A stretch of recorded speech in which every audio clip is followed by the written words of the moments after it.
សួស្តីបងប្អូននេះផ្ទះសម្រាប់វ៉ាកង Studio ណាបងប្អូនចាឡើយនេះមានក្រេគេបាន2នាក់ដូចគ្នាហើយមានចក្រានបាយមានសម្ភារៈប្រើប្រាស់ខាងក្នុងហ្នឹងមានឆ្នាំងដាក់បាយទៀតអែមទៀតណាចានេះមានមីក្អងមានអំបិលប៊ីចេងស្ករហើយមានម៉ាស៊ីនកម្ដៅម៉ាស៊ីនត្រជាក់អានេះតែមួយមានអត់មានអីសັບគ្រប់ខាងនេះបន្ទប់ទឹកបងប្អូនណាចូលមកគឺថាបន្ទប់ទឹកតែម្ដងចាបន្ទប់ទឹកគឺបែបហ្នឹងដាក់ឌូសចានៅក្នុងហ្នឹងប្រកនអីគឺមួយសេតតែម្ដងចាហើយខាងនេះវិញមួយសេតហើយអានេះសម្ភារៈប្រើប្រាស់ណាបងប្អូនណាចានេះមានកសែងជូតខ្លួនមានអីចាកម្រាលពូកស្រោមខ្នើយមួយសេតចាហើយខាងនេះបងប្អូនគឺរៀបតុបតែងបែបលក្ខណៈជាខ្មែរបងអូយបងថតមកប៉ុស្តិ៍មើលនេះ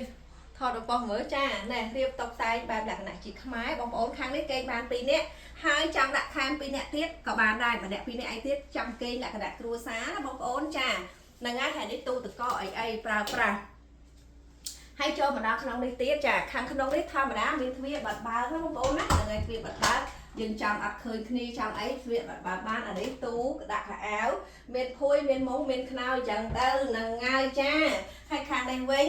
ចាអានេះយើងទ្វាយើងបិទបើកហើយខាងនេះវិញមានជើងម៉ាមានកៅអីមានអីអញ្ចឹងណាហើយនេះបែបតុបតែងលក្ខណៈជាខ្មែរបងប្អូនចាណែបងចុចរូបថតឲ្យមួយមក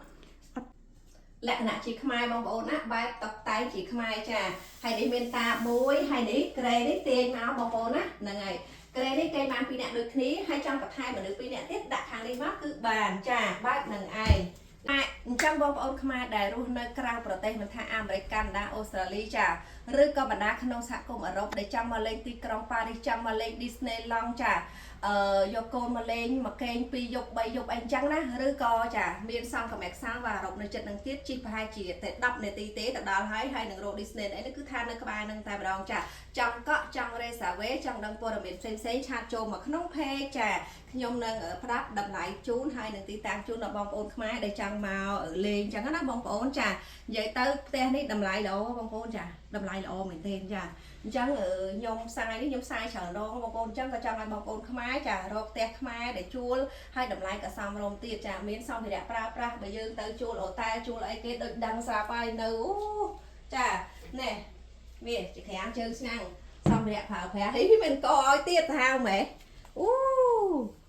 មានកមានអីឲ្យទៀតអូសាហាវណាស់ចាឆ្នាំងចាននេះកម្រាលជូតកម្រាលអីនេះម៉ាស៊ីនទឹកក្តៅម៉ាស៊ីនឆ្នាំងដាំបាយម៉ាស៊ីនកម្ដៅម្ហូបចាអំបិលប៊ីចេងស្ករអត់មានទឹកត្រីបុកអីមានឈ្នាងមានអីទៀតចាអូកបោកបាច់អានេះអត់ខ្លាចភ្ញៀវយកទេអូខេ Merci beaucoup បងប្អូនចង់ដឹងព័ត៌មានផ្សេងឆាតចូលមកក្នុង page អូខេ